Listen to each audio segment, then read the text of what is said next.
شنو ردة فعل الشام اذا شاف انه العراقيين دا يستهزئون لان دا يبكون عليه؟ ليش ما يبكون عليه؟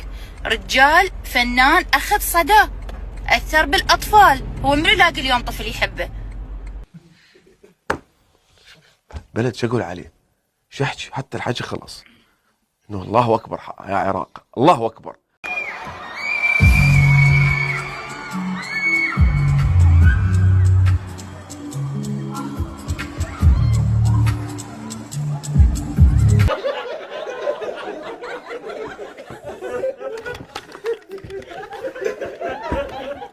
لا اله الا الله.